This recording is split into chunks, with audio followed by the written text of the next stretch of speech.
കാസർഗോഡ് 5 വയസ്സുകാരനെ രണ്ടാനച്ഛൻ ക്രൂരമായി മർദ്ദിച്ച സംഭവത്തിൽ ബാലാവകാശ കമ്മീഷൻ കേസെടുത്തു. പോലീസിനോട് വിശദമായ റിപ്പോർട്ട് ആവശ്യപ്പെട്ട കമ്മീഷൻ ജില്ലാ ചൈൽഡ് പ്രൊട്ടക്ഷൻ ഓഫീസറോടും അടിയന്തര റിപ്പോർട്ട് ആവശ്യപ്പെട്ടു. ബാലാവകാശ കമ്മീഷൻ ചെയർമാൻ അഡ്വക്കേറ്റ് മനോജ് കുമാറിന്റെ വാക്കുകളിലേക്ക്. ഈ വിഷയവുമായി ബന്ധപ്പെട്ട് എന്ത് നടപടിയാണ് സ്വീകരിച്ചിട്ടുള്ളത്? ന്യൂസ് മലയാളത്തിന്റെ വാർത്ത ശ്രദ്ധയിൽപ്പെട്ട ഉടൻ തന്നെ കമ്മീഷൻ ഈ കാര്യത്തിൽ സ്വമേധയാ നടപടികൾ സ്വീകരിച്ചിട്ടുണ്ട്. കേസ് രജിസ്റ്റർ ചെയ്തിട്ടുണ്ട്. പോലീസിൽ നിന്നും അടിയന്തര റിപ്പോർട്ട് ആവശ്യപ്പെട്ടിട്ടുണ്ട്.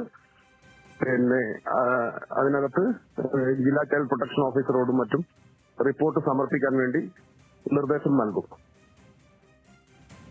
ഇതിനിടെ കുട്ടിയെ മർദ്ദിച്ച കേസിൽ പോലീസിനെതിരെ അച്ഛൻ രംഗത്തെത്തി. പ്രതിക്കെതിരെ ദുർബല വകുപ്പുകൾ ഉൾപ്പെടുത്തി ജാമ്യം നൽകിയെന്നാണ് അച്ഛന്റെ പരാതി. പോലീസ് കേസ് ഒത്തുതീർപ്പാക്കാൻ ശ്രമിക്കുന്നതായും തനിക്കും മക്കൾക്കും വധഭീഷണിയുണ്ടെന്നും അബ്ദുറഹ്മാൻ പറഞ്ഞു. പോലീസുകാർ അതേപോലെ എന്നോട് പറഞ്ഞ് കേസും കാര്യത്തിനൊന്നും പോകണ്ട, നിന്റെ കയ്യിൽ കാശൊന്നും ഇല്ലല്ലേ, ഓരോന്നല്ലെങ്കിൽ നല്ല പിടിപാടുള്ള ആള്, കാശും കാര്യമെല്ലാം ഉള്ള ആള്. ഈ കുഞ്ഞിൻ്റെ ദേഹം കണ്ടെങ്കിൽ ഒരിക്കലും എനിക്ക് ജാമ്യം കിട്ടാൻ പാടില്ല.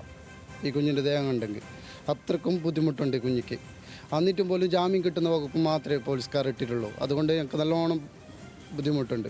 അവനെ പിടിക്കുന്നവർ അവനെ ജാമ്യമില്ലാ വകുപ്പ് വരെ അവനെ ഇത് വധശ്രമത്തിൻ്റെ കേസ് എടുക്കണം. അവനെ മുകളിൽ ഓളം മുകളിൽ അതുവരെ ഞാനിത് മുന്നോട്ടേ പോകും.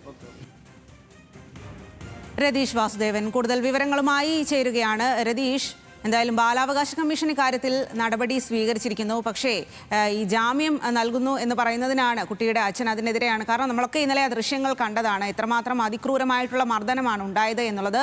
അപ്പോൾ കുട്ടിയുടെ അച്ഛൻ ഇക്കാര്യത്തിൽ എന്താണ് പറയുന്നത്? ബാലാവകാശ കമ്മീഷന്റെ ഇടപെടൽ എങ്ങനെയാണ്?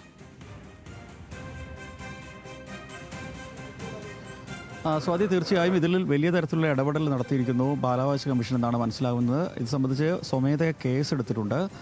കുട്ടിയുടെ പിതാവ് പറയുന്നത് പോലീസ് ഈ വിഷയത്തിൽ ഒത്തുതീർപ്പ് നടത്തുന്നു, ഈ കേസ് ഗൗരവമായി എടുക്കുന്നില്ല എന്ന ആക്ഷേപമാണ് ഈ ഘട്ടത്തിൽ ഉയർത്തുന്നത്. എന്നാലും ബാലാവകാശ കമ്മീഷൻ സ്വമേധയാ ഈ കേസിൽ കേസെടുത്തിട്ടുണ്ട്. മാത്രവുമല്ല, ഇത് സംബന്ധിച്ച് ജില്ലാ ചൈൽഡ് പ്രൊട്ടക്ഷൻ കമ്മിറ്റിയോട് ഇത് സംബന്ധിച്ച് റിപ്പോർട്ട് നൽകാനും പോലീസിനോടും അടിയന്തരമായി റിപ്പോർട്ട് നൽകാൻ ആവശ്യപ്പെട്ടിട്ടുണ്ട്.